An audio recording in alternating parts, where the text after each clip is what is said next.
ඔයා ආදරය නිසාවෙන් පීඩා විඳින කෙනෙක්ද? no contact situation එකක ආදරය break up වෙලා එහෙම නැත්නම් ඕගලන් දෙන්න අතර රණ්ඩු සරුවලක් වෙලා දෙන්න පොඩ්ඩක් ඈත් වෙලා හිත අමනාපකමකින් ඉන්න දෙන්න අතර හැම වෙලේම රණ්ඩු සරුවල් ඇති වෙන ගහ ගැනීම මරා ගැනීම ඇති වෙන නිකන් අපි කියන ආදරය නිසාවෙන් පීඩාවන් වලට ලක් වෙන කෙනෙක් නම් ඔයා ඒ වගේම තමයි මේ පණිවිඩය ඔයා අහන්නේ ජූලයි 15ට කලින් නම් ජූලයි 15ට කලින් ඔයාගේ ප්‍රශ්නය निराකරණය කරගන්න අවම ඔයාගේ ප්‍රශ්නයට විශ්වයෙන් පිළිතුරක් निराකරණය කර ගැනීමට හැකි මාර්ගයක් හිමි කර ගැනීමට පුළුවන් විදි පිළිබඳව තමයි මම මේ රීඩින් එක ඔයාලට අද අරගෙන එන්නේ. ඇත්තටම මේ රීඩින් එක හරිම විශේෂ පණිවිඩයක්. අපි හැම වෙලේම ඔයාලට මේ කෙනාව හම්බ වෙයිද නැද්ද, එයා එනවද නැද්ද කියන රීඩින් වලට තමයි දෙන්නේ. ඉතින් මම මේ ගැටලු निराකරණය කරගන්න පුළුවන් ක්‍රම තමයි අද මේ රීඩින් එක අරන් එන්න හිතුවේ. ඉතින් මේ පණිවිඩය ඔයාලට අහන්න දකින සැලැස්සුවාට ආදරයේ දෙවගනටත් ඒ වගේම විශ්වයේ මාතාවටත් ස්තුති වේවා කියලා කමෙන්ට් කරන්න. ඒ වගේම තමයි ඔයාට අපි ලබා දෙන ධනාත්මක වූ ශක්තිය ඔයාගේ ජීවිතයට ග්‍රහණය කරගන්න සඳහා පුළුවන් අපේ channel එක subscribe කරන්න, follow කරන්න වගේම යාළු හිත මිත්‍ර අතර share කරන්නටත්. ඒ වගේම ඔයාට personal reading එකක් හරි ඔයාගේ කේන්දරය පරීක්ෂා කරගන්න ඕන නම් හරි love oil cleansing soap crystals ආදී දේවල් මිලදී ගන්න ඕනේ නම් හරි ඔයාට අපි හරහා දෝෂහරණ පූජාවන්, ග්‍රහ දෝෂ පූජාවන්, ඒ වගේම පුද පූජාවන් පවත්වා ගන්න ඕන අපේ WhatsApp නම්බර් එක දිස් වෙනවා අපිට මැසේජ් කරන්න අමතක කරන්න එපා. ඉතින් හැමදාමත් වගේ ඔයාලට නිවැරදි මූ පණිවිඩය තෝරා ගැනීම සඳහා අපි ෆයිල්ස් දෙකක් අරන් වෙලා තිනවා. File number 1 and file number 2. ඔයා මේ මොහොතේ ඉදී ඉන්න දුක ඔයාගේ ආදරයේ තියෙන ගැටලුව निराකරණය කර ගැනීම සඳහා නිවැරදිම වූ මාර්ගය ඔයාට පෙන්වන්නේ ෆයිල් number 1 හරහාද ෆයිල් number 2 හරහාද කියලා දැන් මේ මොහොතේදී හිතන්න.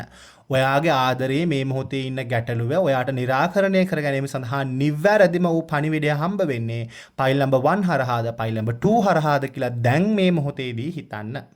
ඉතින් ඔයා හිතුවේ ෆයිල් number 1 කියන එක නම් අපි බලමු මේ මොහොතේදී ඔයාගේ ඔය ආදර ගැටලුව ඔයා මොන වගේ ප්‍රශ්නයක හිටියත් ඔයාගේ ආදරේ මොන වගේ ගැටලුවක හිටියත් ඒ ගැටලුව निराකරණය කර ගැනීම සඳහා ඔයාට කරන්න පුළුවන් දේවල් මොනවාද කියලා. මේ පණිවිඩය ඔයාට අහන්න දකින සලස්වාට විශ්ව මාතාවට ස්තුති වේවා කියලා කමෙන්ට් කරනවා වගේම අපි ලබා දෙන ධනාත්මක වූ ශක්තිය ඔයාගේ ජීවිත ග්‍රහණය කරන දවල්ට අපේ channel එක subscribe කරන්න, follow කරන්න වගේම share කරනවා වගේම personal reading, love oil cleansing soap crystals ආදී දේවල්, කේන්ද්‍ර පරීක්ෂාවන්, දෝෂ පරීක්ෂාවන්, පුද පූජාවන් ආදී දේවල් කරගන්න ඕන නම් අපි හරහා අපේ WhatsApp නම්බර් එක දිස් වෙනවා අපිට මැසේජ් කරන්නත් අමතක කරන්න එපා. ඉතින් අපි බලමුකෝ ඔයාගේ මේ තියෙන ගැටලුකාරී ස්වභාවය निराකරණය කරගන්න ඔයාට කරන්න පුළුවන් දේවල් ගැන.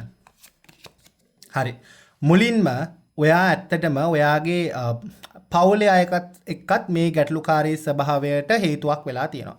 ඒ කියන්නේ ඔයාගේ ආදරයේ ගැටලුකාරී ස්වභාවයට ඔයාගේ පවුලේ අයත් සම්බන්ධයි. ඇත්තටම නිකන් ඒක නැත්නම් අර අපි හිතමුකෝ ඔයාගේ ආදරය කරන කෙනාගේ පවුලේ පැත්තෙන් වෙන්න පුළුවන්. ඔයාගේ පවුලේ අයගේ පැත්තෙන් වෙන්න පුළුවන්. දෙමව්පියන්ගේ අකමැත්ත වෙන්න පුළුවන්. නැත්නම් සහෝදර සහෝදරි කේලාම්බස් වෙන්න පුළුවන්. මොකක්ම හරි හේතුවකුත් සම්බන්ධයි ඔයාගේ මේ ගැටලුවට කොහොම හරි වක්‍රාකාරයෙන් හරි සම්බන්ධයි කියන එක මට පැහැදිලිව මේ කාඩ් එකෙන් කියන්න පුළුවන්. ඇත්තටම ඔයා මේ අවස්ථාවේදී ඒ ගැටලුව निराකරණය කර ගැනීමට නොහැකි තත්වයක මොනවද මම කරන්නේ මේ විරුද්ධතාවය සඳහා මේ ප්‍රශ්නය සඳහා මොනවද කරන්නේ හරි මාර්ගය මොකක්ද කියලා හිතා ගන්නවත් බැරුව පීඩාවෙන් ඉන්න ස්වභාවයක් තමයි මට ගොඩාක් වෙලාවට පෙන්눔 කරන්නේ. හරිද? මෙතනදී ඔයාට කියනවා ඔයාට පුළුවන් නම් ලොකු පල්ලියකට පොඩි එකකට නෙමෙයි සාමාන්‍ය ලොකු ක්‍රිස්තියානි පල්ලියකට කැතලික් ජේසුස් වහන්සේ වැඩ වාසය කරන පල්ලියකට යන්න කියලා.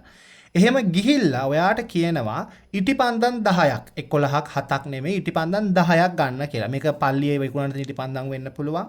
ඔයා ගෙදරින් අරන් යන ඉටිපන්දම් වෙන්න පුළුවන්. ඕනම එකක් ඉටිපන්දම් අරන් ඕනම දවසක කරන්න පුළුවන්. පල්ලියකට ගිහිල්ලා ඉවර වෙලා ඔයා ඉටිපන්දම් 10 දල්වලා ඔයා ඒ දැල් වූ ඉටිපන්දම් 10 අතේ තියාගෙන ඔයා ඒ මැනිෆෙස්ට් කරනවා වගේ දෙයක් කරන්න. ඔයාට මේ ගැටලුව निराකරණය කර ගැනීමට හැකියාව හම්බ වෙන්න. ඔයාගේ මේ පවුලේ අයගෙන් තියෙන බාධාව දුරු කර ගන්න පුළුවන් වෙන්න. එයාගේ ආකර්ෂණය ඇති කරවා දෙන්න. එයාටයි ඔයාට එකතු වෙන්න වාසනාව උදා කරවා දෙන්න කියන එක ඔයා ඉල්ලන්න. ඒක තමයි ඔයාට පළවෙනියටම කරන්න පුළුවන් දේ. හරි. දෙවනියට ඔයාට කියනවා පොඩි ළමයෙක්ට වන්දනාව කරන්න. එතමුකෝ අපි පන්සලක වෙන්න පුළුවන්, ඔය පල්ලියෙම වෙන්න පුළුවන්. ඕනෑම තැනක පොඩි ළමයෙක් අපි හිතමු බුදුන් වඳින්න යනවා, ජේසුස් වහන්සේ වන්දනාමාන කරනවා, දෙවියන් වඳින්න යනවා කියලා. එයාට මල් මිටක් දෙන්න කියලා කියනවා. පොඩි ළමයෙක්ට, පොඩි ගෑනු ළමයෙක්, පොඩි පිරිමි ළමයෙක් ඕනම කෙනෙක්, ගොඩක් හොඳ ගෑනු ළමයෙක් නම් ඕනම කෙනෙක්ට ඔයාට පුළුවන් ඔයා අහම්බෙන් දකින ඒ පොඩි ළමයාට මල් මිටක් අරගෙන මුදල් දීලා හරි ඔයා කඩාගෙන මල් ටිකක් හරි දීලා ඔයා එයාගේ අතට දෙනකොට ප්‍රාර්ථනා කරන්න මේ නිදහස් මනසක් තියෙන නැත්නම් මේ කිසිම අපි කියන්නේ දුෂ්ට හැඟීමක් නැති මනසක් තියෙන මේ පොඩි දරුවාට මම මල් දුන්නා දෙවියන් බුදුන් වඳින්න. ඒ කරගත්තා වූ පින්වල බලයෙන් මටත් නිදහස් මනසක් හිමි වේවා. මගේ ආදරේ නිදහස් ආදරයක් වේවා.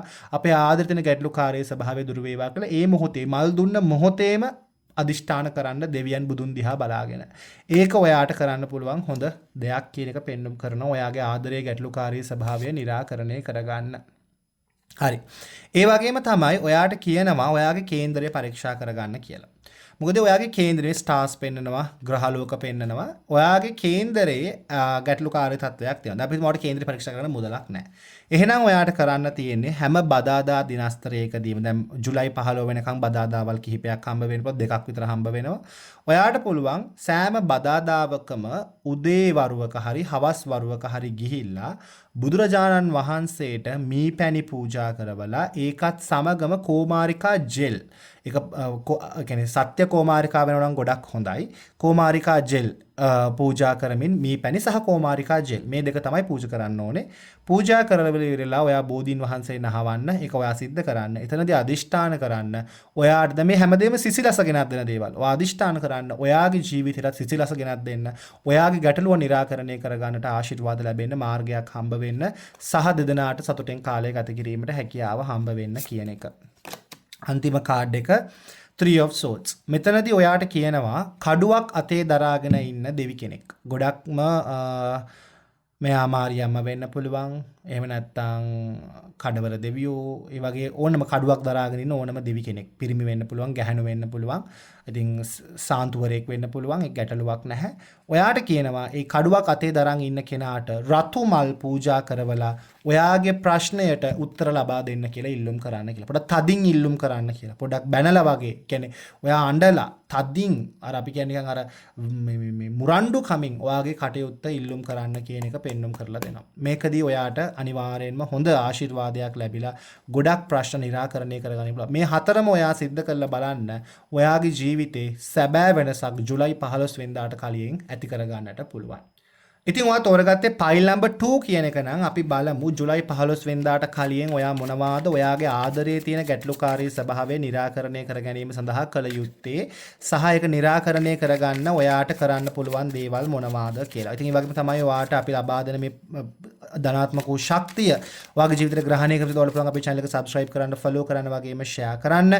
ඒ වගේම තමයි ඔයාට අපි මේ පණිවිඩය අහන දකින සලස්වාට විශ්වමාතාවට ස්තුති වේවා කියලා කමෙන්ට් කරනවා වගේම අපි අරහා පර්සනල් රීඩින් එකක් හරි කේන්ද්‍ර පරීක්ෂාවක් හරි දෝෂ පරීක්ෂාවන් පුද පූජාවන් ආදී දේවල් සිද්ධ කරගන්න ඕන නම් එහෙම නැත්නම් love oil cleansing soap crystals ආදී දේවල් මිලදී ගන්න ඕන නම් අපේ WhatsApp නම්බර එක දිස් වෙනවා අපිට මැසේජ් කරන්න අමතක කරන්න එපා. ඉතින් අපි බලමු ඔයාගේ මේ වර්තමාන ආදරණීය ගැටලුකාරී ස්වභාවයන් දුරු කර ගැනීමට ඔයා මොනවාද කළ යුත්තේ ජුලයි 15 වෙනිදාට කලින් කියන එක. හරි. ඔයාට කියනවා ඔයාට මේ අවස්ථාවේදී ඇත්තටම බිට්‍රියල් එකක් තමයි වෙලා තියෙන්නේ. ඒ කියන්නේ නිකන් ඔයාව රවට්ටපු ස්වභාවයක්. ඔයාව නිකන් රැවටිච්ච තත්වයක්. ඔයා නිකන් අපි කියන්නේ නිකන් අර ඔයාව මායාවකට හසු තත්වයක් වගේ දෙයක් තමයි මට පෙන්눔 කරන්නේ ඔයාගේ ආදරයේ මේ වර්තමාන කාලය. ඉතින් මේ තත්වයෙන් ඔයාට මිදීම සඳහා ඔයාට කරන්න පුළුවන්. ඔයාට අහඹු ලෙස මුණ ගැහෙන මේ ජුලයි 15 වෙනිදාට කලින් අහඹු ලෙස මුණ ගැහෙන බල්ලන්ට. හරිද බල්ලන්ට. අහඹු ලෙස ඔයා අනිවාර්යෙන්ම කෑමක් ලබා දිය යුතුයි. මේක ඔයාට පුළුවන් ඔයා ගමනක් යනකොට ඔයාගේ බෑග් එකේ බිස්කට් පැකට් එකක් දාගෙන යන්න. ඉතින් ඒකෙන් බිස්කට් 5ක් විතර අරගෙන ඉවර වෙලා අර බල්ලට කන්න දෙන්න. එහෙම නැත්නම් ඔයාට පුළුවන් විදිහට ඕන විදිහකට ඔයා කන්න දෙන්න. මේක අහඹු ලෙස තමයි කරන්න ඕනේ. හරිද? එහෙම නැත්නම් මම මේ හිතාගෙන මම මේ බල්ලට අද කන්න දෙනවා කියන දේ කරන්න හරියන්නේ නැහැ. අහඹු ලෙස දකින බල්ලෙක්ට ඔයාගේ ළඟ තියෙන කෑම එකක් ලබා දීම. ඒ කියන්නේ බිස්කට්ස් හරි කමක් නැහැ, යෝගට්ස් හරි කමක් නැහැ. ඔයා ගාව තියෙන දෙයක් ඔයා ලබා දෙන්නට අවශ්‍යයි. එහෙම දීලායි බල්ලා ඒක කන දිහා බලාගෙන ඉඳලා ඔයා දකින්න මගේ පෙර කර්මයකට හරි නැත්නම් මගේ පෙර මං කරපු වරදකට හරි මම මේ වගේ මුලාවකට මම මේ වගේ රැවටීමකට මගේ ජීවිතේ මම මේ වගේ ප්‍රශ්නයකට මූලපාලා ඉන්නවනම් මගේ ආදරේ ඒ తত্ত্বය निराකරණය කර ගැනීමට මේ පින හේතු වේවා මේ පිනම ශක්තියක් වේවා කියලා ඔයා අදිෂ්ඨාන කරන්න. ඒක ඔයා ජුලයි 15 වෙනකම් කරාම ඔයා බලන්න ඔයා කරගෙන යනකොට ඔයාගේ ආදරයේ තියෙන ගැටලුකාරී තත්ත්වය ටිකින් ටික ඔයාට निराකරණය කරගන්නට පුළුවන්. දෙවනියට ඔයා කළ යුත්තේ ඇත්තටම ඔයාට සටන් වදින්න කියලා කියනවා. මේ සටන් වැදීම හරිම විශේෂිත වූ සටනක්. ඔයාට පුළුවන් නම් යම්කිසි ස්ප්‍රින්ග් එකකින් ඒ කියන්නේ natural water ලින්දක වෙන්න පුළුවන්, ගඟක වෙන්න පුළුවන්, ඇලක වෙන්න පුළුවන්. ඒ වගේ ස්ථානයක natural water තියෙන තැනකින් ඔයාට වතුර කලයක් අරගන්න කියලා කියනවා. වතුර කලයක් බැර නම් මේ කෝප්පයක් හරි කමක් නැහැ. අරගෙන ඔයාගේ නිවසේ ඔයා දෙවියන් වඳිනවා නම් ඒ දෙවියන්ව ඒ වතුරකින් නාවන්න කියලා කියනවා. මේක ඔයාගේ ගෙදරට ලින්දෙන් අරගෙන හරියන්නේ නැහැ. පිට කරන තැනකින් තමයි ගන්න ඕනේ. හරිද? දැන් ඔයා නිවසේ දෙවියන් වඳින ස්ථානයක ඔයාට නැහැවීම සඳහා දෙවියෙක් කෙනෙක් නැත්තම් ඕනම දෙවි කෙනෙක් නැත්තම් ඔයාට පුළුවන් අර වතුර එක අරන් ගිහිලා බෝධියක් නැහැවීම සිද්ධ කරන්න. ඒව නාවුවට විශේෂ දෙයක් සිද්ධ කරන්න තියෙන ඔයා අදිෂ්ඨාන කරන්න ඔයාගේ ශරීරයේ, ඔයාගේ ආත්මයේ, ඔයාගේ ආදරයේ මොකක්ම හරි ගැටලුවක් නිසාවෙන්, දෝෂයක් නිසාවෙන් නම් ඔයාට මේ ආදරය කියන දේ විඳීමට හැකියාව හම්බ වෙන්නේ නැත්තේ. මේ වගේ හැම වෙලෙම ප්‍රශ්න ගැටලුකාරී තත්ත්වයන් ඇති වෙන්නේ ඒ තත්ත්වය निराකරණය කර ගැනීමට මේක ආශිර්වාදයක් වේවා කියලා හිතන්න. මේකත් ඔයාලට දවස් කිහිපයක් සිද්ධ කරගන්න පුළුවන් නම් ඒක ඔයාට හොඳ ආශිර්වාදයක් වේවි කියන එක පෙන්눔 කරනවා. තුන්වෙනියට ඔයාට කරන්න පුළුවන් දේවල්. පරයින්ට කන්න දෙන්න ඕනේ. ඔයාට ගොඩක්ම තියෙන්නේ අතරම මට පෙන්눔 කරන නිකන් කර්ම දෝෂයක් වගේ දෙයක්. ඔයාට නිකන් මොන ආදරයක් ඔයා පටන් ගත්තත් කොහොම සතුටෙන් ඉන්න හැදුවත් ඔයාගේ ජීවිතේ ඔයාට සතුටෙන් ඉන්න බැරි තත්ත්වයක් තමයි තියෙන්නේ. මේ සතුටෙන් ඉන්නවා මේ දුක් වෙනවා. මේ සතුටෙන් ඉන්නවා මේ දුක් වෙනවා. අන්න ඒ වගේ ස්වභාවයක් තමයි තියෙන්නේ. ඒ තත්ත්වය ඔයාට නැති කරගැනීමේ හැකියාව තියෙනවා ඇත්තටම. ඉතින් ඒ තත්ත්වය නැති කරගන්න ඔයාට තියෙන්නේ සත්තුන්ට කන්න දෙන්න. ගොඩක් වෙලාවට පෙන්නනවා කුරුල්ලෝ, පරයිවි වගේ කට්ටියව මට පෙන්නනවා. ඔයාට පුළුවන් නම් ඒගොල්ලන්ට ආහාරයක් දෙන්න. දැන් ගොඩක් හොඳයි ඔය කොළඹ සවන් වල නැත්නම් කොළඹ හතේ තියෙනවා දවට ගහපාලි ඒකේ ඉන්නවා පරවි. නැත්නම් මේ බොරැල්ල හන්දියේ ඉන්නවා පරවි. ඉතින් ඔයගොල්ලන් ඉන්න ස්ථානයේ අනුව ඔයගොල්ලන් තෝරගන්න කපුට ඔබ පරවි ඕනම කෙනෙක්. නිදහසේ ඉන්න සත්තුන්ට කන්න දෙන්න. දෙනකොට ඔයා හිතන්න ඔයාගේ කර්ම දෝෂයක් නිසා වෙන්න ඔයා මේ දුක් පීඩාවන් විඳින්නේ ආදරයේ ගැටලු කාතතන විඳින්නේ ඔයාට ඒක निराකරණය කරගන්න පුළුවන් වෙන්න කියලා. ඊට අමතරව ඔයාට කියනවා බුදුරජාණන් වහන්සේට හරි වා වඳින ශාස්ත්‍රෝන් වහන්සේ කෙනෙක්ට අනිවාර්යෙන්ම රෝස මල් පූජා කරන්න. ඒ රෝස මල් පූජාවෙන් ඔයාට ඔයාගේ ආදරය කියන දේ ශක්තිමත් වේවා කියන එක ප්‍රාර්ථනා කිරීමේ හැකියාව තියෙනවා කියන එක. රෝස මල් නැත්තම් අවම කහපාට මල් හරි පූජා කිරීම සිද්ධ කරන්න කියන එක කියනවා. ඊට අමතරව ඔයාට කියනවා ඔයාගේ සුරදූතයන් හරිද? ඔයාට ඉන්න සුරදූතයෝ ඉන්නවනේ. ඒ අයකින් උදව් උපකාර ඉල්ලන්න කියලා. කොහොමද ඉල්ලන්නේ? හරිම ලේසි. රැට නිදිය ගන්න කලින් ඔයා දවසේ රැස් කරපු සියලුම පින් ඔයාගේ සුරදූතයන්ට අනුමෝදන් කරන්න. හරිද? අනුමෝදන් කරලා ඉවර වෙලා පින් තමයි අනුමෝදන් කරපු හොඳ ක්‍රියාවන් වල ශක්තිය, සුබ ශක්තිය ඔයා ඒ සුරදූතයාට ලබා දෙන්න. ලබා දීලා ඉවර වෙලා ඔයා කියන්න මම මේ වෙලාවේ දුකෙන් ඉන්නේ. ඔයා එයාත් කතා කරනවා වගේ. මම මේ වෙලාවේ දුකෙන් ඉන්නේ. මෙන්න මේ ප්‍රශ්නය නිසාවෙන් තමයි මම ගැටලුවක ඉන්නේ.